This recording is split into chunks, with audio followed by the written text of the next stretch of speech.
നമ്മൾ നോക്കാൻ പോകുന്നത് BCOS 135 കമ്പനിയിലോ 6th യൂണിറ്റ് ആയിട്ടുള്ള മെമ്മോറാണ്ടം ഓഫ് അസോസിയേഷൻ ആണ്. മെമ്മോറാണ്ടം ഓഫ് അസോസിയേഷൻ നമ്മുടെ പാസ്റ്റ് 5 ചാപ്റ്റേഴ്സ് അവിടെ ഇവിടെയൊക്കെ ആയിട്ട് നമ്മൾ പറഞ്ഞു പോയിട്ടുണ്ട്. അപ്പം അതിനെക്കുറിച്ച് ഡീറ്റെയിൽ ആയിട്ട് പഠിക്കുന്നതാണ് ഈ ചാപ്റ്ററിനകത്ത്. എന്താണ് മെമ്മോറാണ്ടം ഓഫ് അസോസിയേഷൻ, അതിൻ്റെ എന്തൊക്കെയാണ് ഇതിൽ അടങ്ങിയിരിക്കുന്നത് ഒക്കെയാണ് ഇതിനകത്ത് പറഞ്ഞു പോകുന്നത്. അപ്പം നമുക്ക് എന്താണ് മെമ്മോറാണ്ടം ഓഫ് അസോസിയേഷൻ എന്ന് നോക്കാം. മെമ്മോറാണ്ടം ഓഫ് അസോസിയേഷൻ എന്ന് പറയുന്നത് ഒരു രേഖയാണ്, ഒരു ലേഖനമാണ്. എന്താണ്? ഒരു അംഗീകൃത ലേഖനമാണ്. കമ്പനി രൂപീകരണത്തിന് ഏറ്റവും അത്യാവശ്യമായ ഒരു രേഖയാണ് മെമ്മോറാണ്ടം ഓഫ് അസോസിയേഷൻ. ഇതിൽ കമ്പനിയുടെ പ്രവർത്തനങ്ങളും പ്രവർത്തന പരിധികളും അധികാരങ്ങളും നിർണ്ണയിക്കുന്നു. അതുകൊണ്ട് തന്നെ അതിലുള്ള ഷെയർ ഹോൾഡേഴ്സിനും ക്രെഡിറ്റേഴ്സിനും മറ്റ് മെമ്പേഴ്സിനും കമ്പനിയുടെ പ്രവർത്തനങ്ങളുടെ പരിധി മനസ്സിലാക്കാൻ സഹായിക്കുന്നു. ഇതൊരു കമ്പനിയുടെ അടിസ്ഥാനപരമായ ഒരു രേഖയാണ്, ഒരു രേഖയാണ് എന്ത് മെമ്മോറാണ്ടം ഓഫ് അസോസിയേഷൻ എന്ന് പറയുന്നത്. അപ്പം ഇതിൻ്റെ കീ പോയിന്റ്സ് നോക്കാം. Definition, importance. Memorandum of association എന്ന് പറയുന്നത് കമ്പനിയുടെ ചാർട്ടറാണ്. 2013 കമ്പനി ആക്ട് പ്രകാരം നിർവചിക്കപ്പെട്ടിരിക്കുന്ന എന്താണ്? അതൊരു കമ്പനിയുടെ ചാർട്ടറാണ്. അതുപോലെ ഈ മെമ്മോറാണ്ടം ഓഫ് അസോസിയേഷൻ കമ്പനിയുടെ പരിധി നിശ്ചയിക്കുന്നു. അതിനുള്ളിൽ മാത്രമേ കമ്പനിക്ക് എന്ത് ചെയ്യാൻ പറ്റുള്ളൂ? പ്രവർത്തിക്കാൻ പറ്റുള്ളൂ. അതിൻ്റെ പർപ്പസ് എന്ന് പറയുന്നത് ഷെയർ ഹോൾഡേഴ്സിന് അവരുടെ നിക്ഷേപം, അവരുടെ ഇൻവെസ്റ്റ്മെൻറ്റ് അത് എങ്ങനെയൊക്കെ ഉപയോഗിക്കപ്പെടുന്നു എന്നതിനുള്ള വ്യക്തമായൊരു പിക്ചർ അവർക്ക് ലഭിക്കുന്നു. ഈ മെമ്മോറാണ്ടം ഓഫ് അസോസിയേഷൻ ഉള്ളത് കൊണ്ട് അവർ ഇൻവെസ്റ്റ് ചെയ്ത മണി എന്തിനൊക്കെയാണ് ഉപയോഗിക്കപ്പെടുന്നത് എന്നുള്ള ഒരു ക്ലിയർ പിക്ചർ അവർക്ക് ലഭിക്കുന്നു. ഇത് കമ്പനിയുടെ ക്രിയേഷനിലുള്ള ഒരു പ്രധാനപ്പെട്ട രേഖയായിട്ട് എന്താണ് പ്രവർത്തിക്കുന്നു. അടുത്ത ഓൾട്ടർനേഷൻ ഓഫ് മെമ്മോറാണ്ടം. മെമ്മോറാണ്ടത്തിൽ മാറ്റം വരുത്തുന്നത്. മെമ്മോറാണ്ടത്തിൽ മാറ്റം വരുത്താൻ പറ്റും സ്പെഷ്യൽ കണ്ടീഷൻസ്, ഒരു പ്രത്യേകതര പ്രത്യേക നടപടി ക്രമങ്ങൾ പാലിച്ചുകൊണ്ട് മെമ്മോറാണ്ടത്തിൽ നമുക്ക് എന്തെങ്കിലും മെമ്മോറാണ്ടം ഓഫ് അസോസിയേഷനിൽ മാറ്റങ്ങൾ വരുത്താൻ സാധിക്കും. എന്തിനൊക്കെയാണ്? Special clause like requiring government അപ്രൂവലോട് കൂടി മാത്രമേ നമുക്ക് മാറ്റങ്ങൾ വരുത്താൻ പറ്റുള്ളൂ.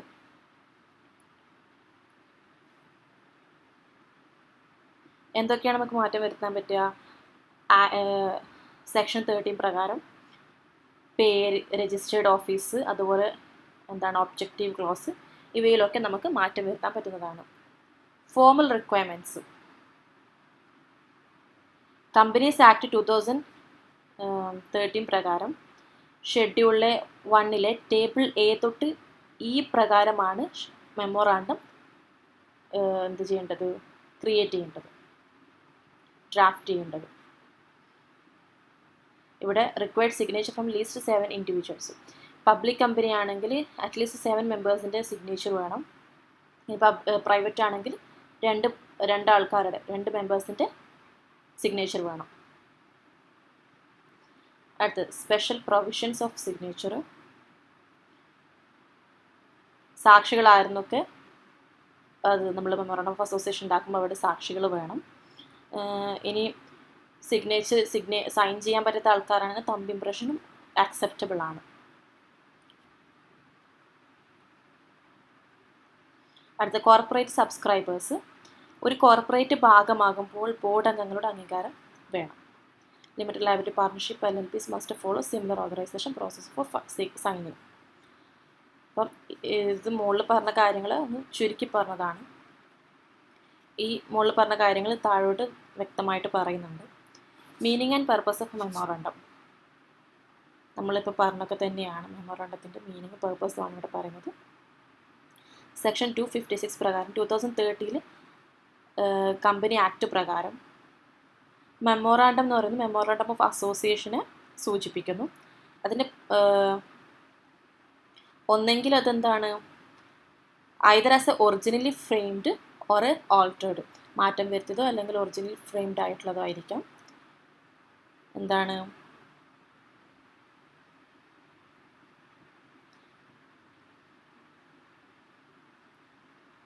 ഇതിനെ ഒരു നിർണായക പ്രമാണം എന്ന നിലയിൽ വിശേഷിപ്പിക്കുന്നു. ഇത് കമ്പനിയുടെ പ്രവർത്തന പരിധികളും അതുപോലെ അതിൻ്റെ ലക്ഷ്യങ്ങളും വ്യക്തമാക്കുന്നു. മെമ്മോറണ്ടം ഓഫ് അസോസിയേഷൻ പ്രവർത്തന പരിധികളും, ഒരു കമ്പനിയുടെ പ്രവർത്തന പരിധികളും അതിൻ്റെ ലക്ഷ്യങ്ങളും വ്യക്തമാക്കുന്നു. പരിധിക്ക് ഈ പറഞ്ഞിരിക്കുന്ന മെമ്മോറണ്ടം ഓഫ് അസോസിയേഷൻ മെൻഷൻ ചെയ്തിരിക്കുന്ന പരിധിക്ക് പുറത്ത് നമ്മൾ പ്രവർത്തിക്കുകയാണെന്നുണ്ടെങ്കിൽ അങ്ങനെയുള്ളതിനെ അൾട്രാ വൈറസ് എന്നാണ് പറയുക, അഥവാ കമ്പനിയുടെ അധികാരത്തിനപ്പുറം. അങ്ങനെയുള്ളവ എന്താണ്? വോയിഡാണ്, അസാധുവാണ്. അപ്പം അവിടെ ഒരു കേസ് സ്റ്റഡി ഇവിടെ കൊടുത്തിട്ടുണ്ട്. Memorandum of association whether unalterable charter. ഇവിടെ പറയുന്നത് മെമ്മോറണ്ടം ഓഫ് അസോസിയേഷൻ നമ്മൾക്ക് മെമ്മോറണ്ടം ഓഫ് അസോസിയേഷൻ ക്രിയേറ്റ് ചെയ്തതിനു ശേഷം നമ്മൾക്ക് അതിൽ മാറ്റം വരുത്താൻ പറ്റുമോ എന്നുള്ളതാണ് ഇവിടെ ഡിസ്കസ് ചെയ്യുന്നത്. സെക്ഷൻ 13 പ്രകാരം കമ്പനി ആക്ട് പ്രൊവൈഡ് ചെയ്യുന്നുണ്ട്. ക്യാപിറ്റൽ ക്ലോസ് ഒഴികെ, മൂലധനത്തിൻ്റെ ഭാഗം ഒഴികെ ബാക്കിയെല്ലാം നമുക്ക് എന്ത് ചെയ്യാം? സ്പെഷ്യൽ റെസൊല്യൂഷൻ പാസ്സാക്കിയതിലൂടെ നമുക്ക് മാറ്റങ്ങൾ വരുത്താം. ഫോർ എക്സാമ്പിൾ നമുക്ക് നെയിം, രജിസ്ട്രാർ ഓഫീസ്, ഇവയൊക്കെ സെൻട്രൽ ഗവൺമെൻറ് അപ്രൂവലോടുകൂടി നമുക്ക് എന്ത് ചെയ്യാം? മെമ്മോറാണ്ടം ഓഫ് അസോസിയേഷൻ മാറ്റം വരുത്താം. പക്ഷെ എന്നാൽ നമുക്ക് നമ്മളെ കമ്പനി എന്താണ് പണം റേസ് ചെയ്തിരിക്കുന്നത് പബ്ലിക് ഫണ്ടാണെങ്കിലും, പബ്ലിക് ഫണ്ടിൽ നിന്നാണ് നമ്മൾ ഷെയർസൊക്കെ എടുത്തിട്ട് പബ്ലിക് ഫണ്ട് നമ്മൾ റേസ് ചെയ്തിട്ടുണ്ട് എന്നുണ്ടെങ്കിൽ കമ്പനിക്ക് വേണ്ടി നമുക്ക് എന്ത് ചെയ്യാൻ പറ്റില്ല? നമ്മുടെ ഒബ്ജക്റ്റീവ് ക്ലോസ് ചേഞ്ച് ചെയ്യണമെന്നുണ്ടെങ്കിൽ നമ്മൾ പബ്ലിക് ഫണ്ട് നമ്മുടെ കമ്പനിക്ക് വേണ്ടി റേസ് ചെയ്തിട്ടുണ്ട് എന്നുണ്ടെങ്കിൽ നമുക്ക് ഒബ്ജക്റ്റീവ് ക്ലോസ് ചേഞ്ച് ചെയ്യണമെന്നുണ്ടെന്നുണ്ടെങ്കിൽ അതിൻ്റെ ഷെയർ ഹോൾഡേഴ്സിന് എക്സിറ്റ് ചെയ്യാനുള്ള ഓപ്ഷൻ നമ്മൾ നൽകണം. അവർക്ക് ഈ ഷെയറിൽ നിന്നും ഷെയർ ഹോൾഡറിൽ നിന്നും അതിൽ നിന്നും പുറത്ത് കടക്കാനുള്ള ഒരവസരം അവർക്കതിനുള്ള അവസരം നൽകണം. എന്നിട്ട് മാത്രമേ നമുക്കെന്ത് ചെയ്യാൻ പറ്റുള്ളൂ? നമ്മുടെ ഒബ്ജക്റ്റീവ് ചേഞ്ച് ചെയ്യാൻ പറ്റുള്ളൂ. ഈ കമ്പനിയുടെ ഒബ്ജക്റ്റീവ് ചേഞ്ച് ചെയ്യാൻ പറ്റുള്ളൂ.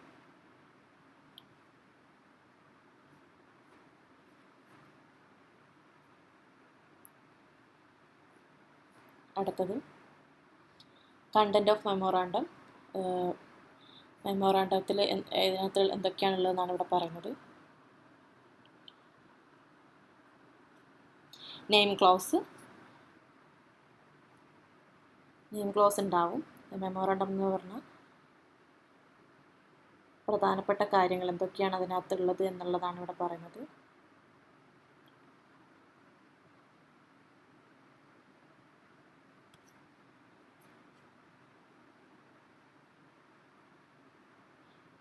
കമ്പനിയുടെ പേര് അഥവാ നമ്മുടെ company name must be end with limited or private limited.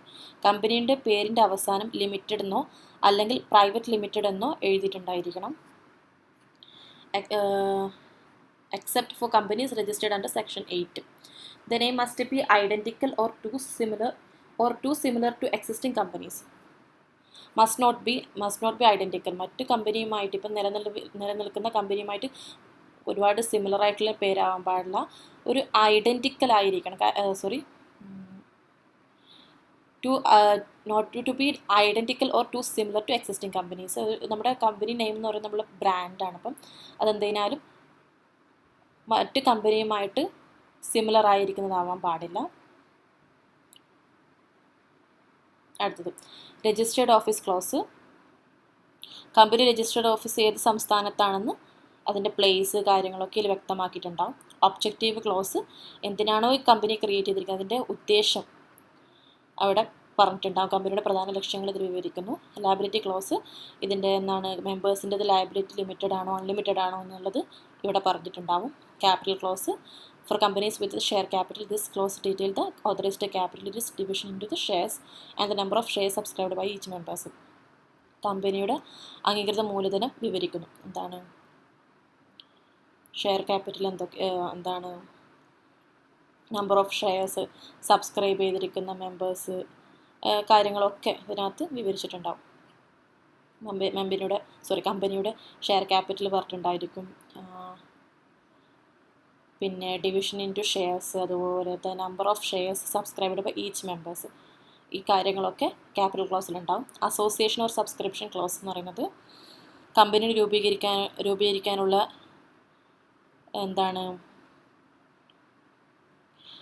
at the end subscribers declare their intention to form a company and agree to take shares. Company രൂപീകരിക്കാനുള്ള ഇഷ്ടം സബ്സ്ക്രൈബർമാർക്ക് സബ്സ്ക്രൈബർമാർക്ക് പ്രഖ്യാപിക്കാവുന്നതാണ്.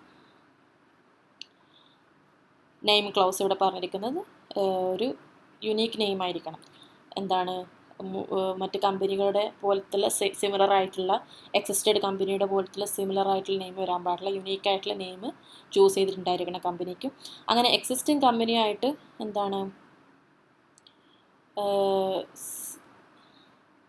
എക്സിസ്റ്റിംഗ് കമ്പനിയുടെ സിമിലർ ആയിട്ടുള്ള നെയിംസ് വരാൻ പാടില്ല. യുണീക്ക് ആയിട്ടുള്ള name നമ്മൾ select ചെയ്യണം എന്നാണ് ഇവിടെ പറയുന്നത്.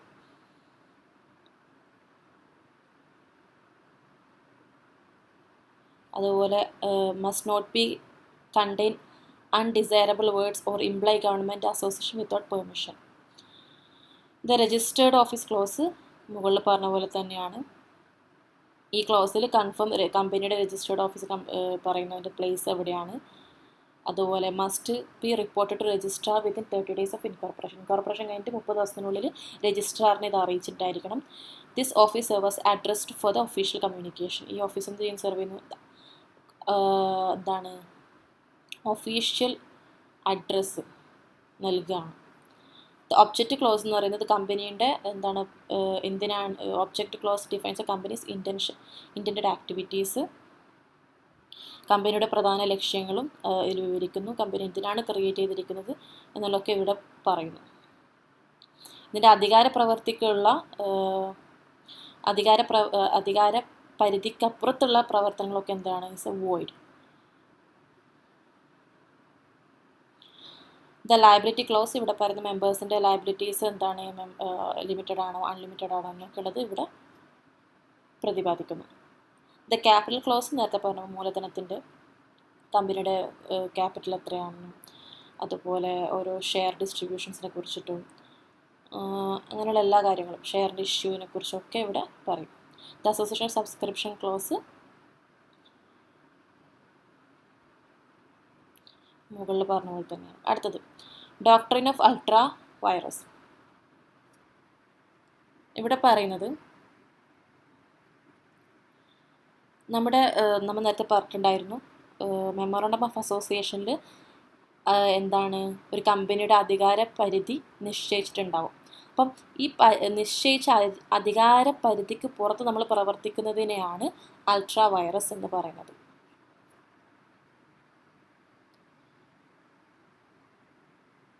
ഇതിൻ്റെ ഈ പരിധിക്കപ്പുറം നമ്മൾ ചെയ്യുന്ന പ്രവർത്തനങ്ങൾ, കമ്പനിയിൽ നിന്ന് ഉണ്ടാകുന്ന പ്രവർത്തനങ്ങൾ എന്താണ്, വോയിഡാണ്. അപ്പം ഇങ്ങനൊരു ഡോക്ട്രിൻ ഓഫ് അൾട്രാ വൈറസ് എന്നുള്ള ഈ അധികാര പരിധി നിശ്ചയിക്കുന്നതിലൂടെ എന്താണ് ലക്ഷ്യമിടുന്നത്, ഇത് ഷെയർ ഹോൾഡേഴ്സിനെയും അതുപോലെ ക്രെഡിറ്റേഴ്സിനും മറ്റ് തേർഡ് പാർട്ടീസിൻ്റെയും അവരുടെ ഇൻട്രസ്റ്റ് സംരക്ഷിക്കുന്നതിന് വേണ്ടിയാണ് ഡോക്ട്രിൻ ഓഫ് അൾട്രാ വൈറസ് വന്നിരിക്കുന്നത്. അപ്പം നമ്മുടെ ultra virus means beyond the power, അഥവാ അധികാര പരിധിക്ക് പുറത്ത്. നമ്മൾ ഈ മെമ്മോറണ്ടം ഓഫ് അസോസിയേഷനിൽ പറഞ്ഞതിൻ്റെ അതിൽ മെൻഷൻ ചെയ്തിരിക്കുന്ന അധികാരത്തിന് അപ്പുറത്ത് പ്രവർത്തിക്കുന്നതിനെയാണ് ultra vires, doctrine of ultra vires എന്ന് പറയുന്നത്.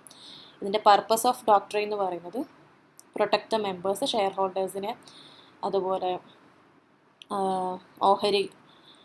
ഷെയർ ഹോൾഡേഴ്സിന് അവരുടെ നിക്ഷേപങ്ങൾ എങ്ങനെ ഉപയോഗിക്കപ്പെടുമെന്ന് അറിയാൻ കഴിയും ഇങ്ങനെയൊരു ഉള്ളത് കൊണ്ട് തന്നെ. Clarity for the third parties, പുറത്തുള്ളവർക്ക് കമ്പനിയുടെ പ്രവർത്തന പരിധികൾ മനസ്സിലാക്കാൻ സഹായിക്കുന്നു. ക്രെഡിറ്റർ അഷുറൻസ്, കമ്പനിയുടെ എന്താണ് അസറ്റുകൾ അനധികൃതമായ പ്രവർത്തനങ്ങൾ ഇടപെടില്ലെന്ന് ഉറപ്പു നൽകുന്നു. നമ്മുടെ ഈ അധികാര പരിധി ഈ മെമ്മോറണ്ടം ഓഫ് അസോസിയേഷൻ മെൻഷൻ ചെയ്യുന്നതുകൊണ്ട് തന്നെ ഈ കാര്യങ്ങളൊക്കെ എന്താണ് ഉറപ്പ് നൽകാൻ സാധിക്കുന്നു.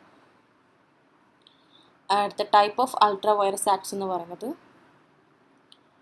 എന്താണ്, അൾട്രാ വൈറസിൻ്റെ പ്രവർത്തനങ്ങൾ എന്ന് പറയുന്നത് കമ്പനിയുടെ അൾട്രാ വൈറസ് ദ കമ്പനീസ് ആക്ടിൽ വരുന്ന അൾട്രാ വൈറസുകൾ എന്തൊക്കെയാണ് എന്നുള്ളതാണ്.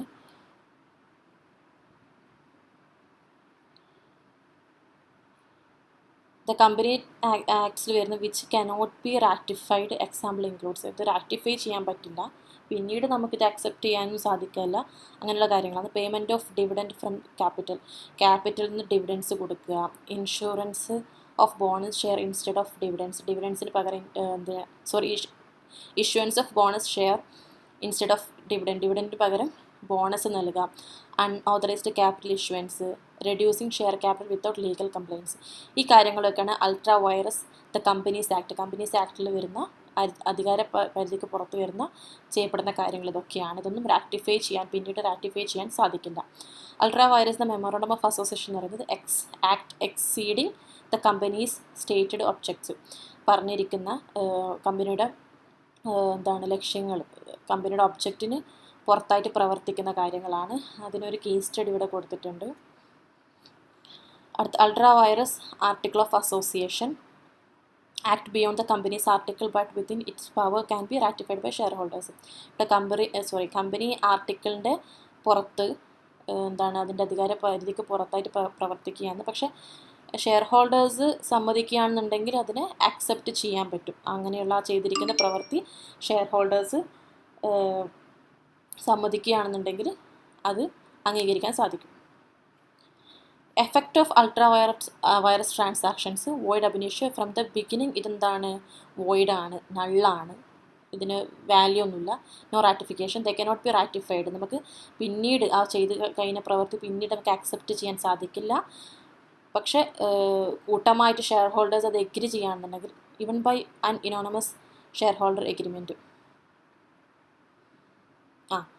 ഷെയർ ഹോൾഡേഴ്സ് കൂട്ടത്തോടെ അഗ്രിമെൻറ്റ് ചെയ്ത് കഴിഞ്ഞാലും ഇത് റാറ്റിഫൈ ചെയ്യാൻ പറ്റില്ല.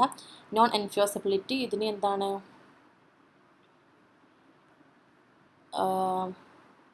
ഇത് ഈ ചെയ്തിരിക്കുന്ന പ്രവർത്തനങ്ങൾക്ക് പ്രാബല്യമില്ല. ഇതിന് ഈ അധികാര പരിധിക്ക് പുറത്ത് ചെയ്തിരിക്കുന്ന ഈ അൾട്രാ വൈറസ് ആക്ഷൻസിന് പ്രാബല്യം ഉണ്ടായിരിക്കില്ല. അതുപോലെ members can see court injunctions against the company for ultra vires acts. അംഗങ്ങൾക്ക് അൾട്രാ വൈറസ് പ്രവർത്തനങ്ങൾക്കെതിരെ കോടതിയിൽ ചെന്ന് ഉത്തരവ് ആവശ്യപ്പെടാൻ കഴിയും. Personal liability of directors. Direct may face personal liability for the loss from the ultra vires transactions. Ultra vires transaction കാരണം എന്തെങ്കിലും loss വന്നു കഴിഞ്ഞാൽ ഡയറക്ടേഴ്സ് പേഴ്സണലി അതിന് ഉത്തരവാദികളായി മാറും. അപ്പം അതൊക്കെയാണ്. അടുത്തത് alteration of different clauses in the memorandum of association. Memorandum of അസോസിയേഷനിൽ നമ്മൾ അതിലുള്ള ചില ക്ലോസസുകൾ, ചില വകുപ്പുകളിൽ നമ്മൾ മാറ്റം വരുത്തുന്നതിനെ കുറിച്ചാണ്. Change of name at the instance of the company. A special resolution must be passed in general മീറ്റിംഗിൽ ഒരു സ്പെഷ്യൽ റെസൊല്യൂഷൻ പാസ്സാക്കണം. Written approval from central government required. Central ഗവൺമെൻറ്റിൻ്റെ റിട്ടേൺ അപ്രൂവലും വേണം. അതുപോലെ ജനറൽ മീറ്റിങ്ങിൽ ഈ സ്പെഷ്യൽ റെസൊല്യൂഷൻ പാസ്സാക്കുകയും ചെയ്യുകയാണെന്നുണ്ടെങ്കിൽ നെയിം ചേഞ്ച് ചെയ്യാം. അതിൻ്റെ ഫയലിംഗ് റിക്വയർമെൻറ്റ്സ് എന്ന് പറയുന്നത് company must file the special resolution and approval with registrar. Special resolution ചെയ്തിട്ട് രജിസ്ട്രാറിൻ്റെ എടുക്കുന്ന അപ്രൂവൽ കിട്ടണം. അപ്പോൾ approval registrar will issue fresh certificate of incorporation reflecting the new name. ഈ അപ്രൂവൽ കിട്ടിക്കഴിഞ്ഞാൽ രജിസ്ട്രാർ എന്ത് ചെയ്യും? പുതിയൊരു സർട്ടിഫിക്കറ്റ്, ഇൻകോർപ്പറേഷൻ ചെയ്തിട്ടുള്ള പുതിയ സർട്ടിഫിക്കറ്റ് ലഭിക്കും. അത് പുതിയ നെയിം റിഫ്ലക്റ്റ് ചെയ്യുന്നതായിരിക്കും. By change of name on direction from the central government. A company must change the name if the name is identical or to similar to existing companies name. ഇവിടെ പറഞ്ഞിരിക്കുന്നത് പേര് exist ആയിട്ടുള്ള കമ്പനിയായിട്ട് വളരെ similar ആയിട്ടുള്ള, വളരെ സാമ്യമുള്ളൊരു പേരാണെന്നുണ്ടെന്നുണ്ടെങ്കിൽ എന്ത് ചെയ്യണം? തീർച്ചയായിട്ടും ആ പേര് നമ്മൾ മാറ്റേണ്ടതായിരിക്കും. പിന്നെ പ്രൊസീജിയർ എന്ന് പറയുന്നത് the company must pass ordinary resolution obtaining return approval from central government. Central ഗവൺമെൻറ്റിൻ്റെ റിട്ടേൺ അപ്രൂവലോട് കൂടിയിട്ടുള്ള റെസൊല്യൂഷൻ പാസ്സാക്കണം. ഡെഡ് ലൈൻ എന്ന് പറയുന്നത് പെട്ടെന്ന് തന്നെ മാറ്റം വരുത്തണം. കാരണം മറ്റ് എക്സിസ്റ്റഡ് കമ്പനിയുടെ സിമിലർ നെയിം നമ്മൾ ഒരിക്കലും എടുക്കാൻ പറ്റില്ല. കാരണം ആ കമ്പനീൻ്റെ ട്രേഡ് മാർക്കാണത്. അപ്പം the change must be completed within the 3 months of the direction. 3 മാസത്തിനുള്ളിൽ നമ്മൾ എന്ത് ചെയ്യണം? അത് ചേഞ്ച് ചെയ്തിട്ടുണ്ടായിരിക്കണം. Change of registered office within the same city, town or village. Same സിറ്റിന്നോ ടൗണിന്നോ അല്ലെങ്കിൽ അത് സെയിം സ്ഥലത്തു നിന്ന് തന്നെ വേറെ ഏതെങ്കിലും സ്ഥലത്തേക്ക് നമ്മുടെ രജിസ്റ്റേർഡ് ഓഫീസ് മാറ്റുന്നതാണെന്നുണ്ടെങ്കിൽ company can change registered office location by passing border resolution. The new address must be notified to the registrar with 50 days. അങ്ങനെ വരികയാണെന്നുണ്ടെങ്കിൽ എന്ത് ചെയ്യണം? രജിസ്ട്രാർ സ്പെഷ്യൽ റെസൊല്യൂഷൻ നൽകണം. പിന്നെ പുതിയ ലൊക്കേഷനെ കുറിച്ചിട്ട് റെസൊല്യൂഷൻ നൽകണം. അതുപോലെ ദ ന്യൂ അഡ്രസ് പുതിയ അഡ്രസ്സ് രജിസ്ട്രാറിന് 15 ദിവസത്തിനുള്ളിൽ അറിയിച്ചിട്ടുണ്ടായിരിക്കണം. From one town to city, ടൗണിൽ സിറ്റിയിലേക്ക് മാറുകയാണെന്നുണ്ടെങ്കിൽ അല്ലെങ്കിൽ വിത്തിൻ സെയിം സ്റ്റേറ്റിൽ തന്നെ വേറെ എവിടെയെങ്കിലും മാറുകയാണെന്നുണ്ടെങ്കിൽ സ്പെഷ്യൽ റെസൊല്യൂഷൻ പാസ് ചെയ്യണം. Confirmation from registrar regional director is required. അതുപോലെ a copy of resolution and confirmation must file with registrar. Deadline of filing എന്ന് പറഞ്ഞാൽ സ്പെഷ്യൽ റെസൊല്യൂഷൻ വിത്തിൻ 30 days ആയിരിക്കണം. Confirmation within 60 days.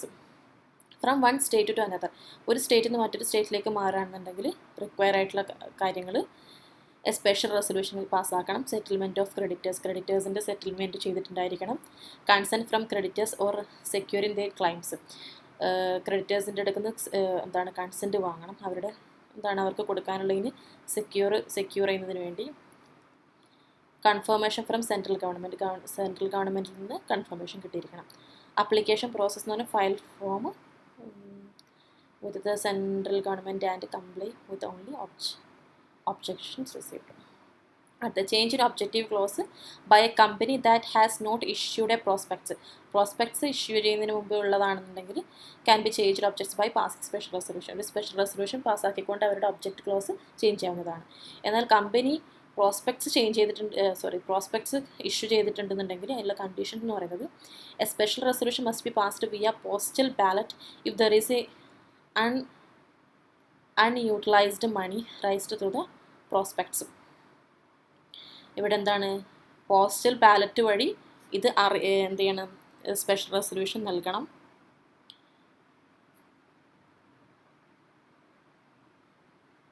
പോസ്റ്റൽ ബാലറ്റിലൂടെ മാറ്റം വരുത്താൻ സാധിക്കും.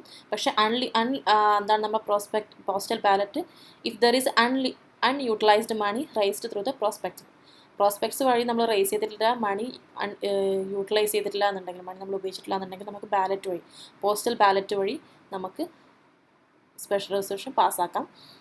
Notice requirements must include details of unutilised funds, justification for the change and how funds will be allocated. ഇതൊക്കെ അതിൽ പറഞ്ഞിട്ടുണ്ടായിരിക്കണം. ചേഞ്ച് ഇൻ ലയബിലിറ്റി ക്ലോസിൽ ജനറൽ റൂൾ എന്ന് പറയുന്നത് അംഗങ്ങളുടെ റിട്ടേൺ അപ്രൂവൽ വേണം. Liability members cannot be increase without the written consent. അവരുടെ written consent ഇല്ലാണ്ട് അവരുടെ ലയബിലിറ്റി വർദ്ധിപ്പിക്കാൻ പറ്റില്ല. Unlimited to limited liability. This can be achieved through re-registration but the previous liabilities remain unaffected. Unlimited നിന്ന് limited ലയബിലിറ്റിയിലേക്ക് ചെയ്യാൻ പറ്റും, പക്ഷേ മുൻപുള്ള പ്രീവിയസ് ലയബിലിറ്റീസ് എന്ത് ചെയ്യും, അൺഅഫക്റ്റഡ് ആയിരിക്കും, അത് റിമെയിൻ ചെയ്യും, അതിൽ മാറ്റമൊന്നും വരില്ല. അടുത്ത change in capital clause under section 61 company may alter its capital by increasing authorised share capital by an ordinary resolution, consolidating shares, example 10 shares, 10 rupees 10 into 1 share of 100, converting share stocks. ഇതൊക്കെ change ചെയ്യാൻ മൂലധനത്തിൽ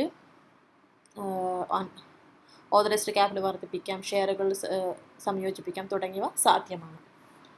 അപ്പം ഇതൊക്കെയാണ് ഈ ചാപ്റ്ററിനകത്ത് പറഞ്ഞിട്ടുള്ള memorandum of association എന്താണെന്നും അതിൻ്റെ doctrine,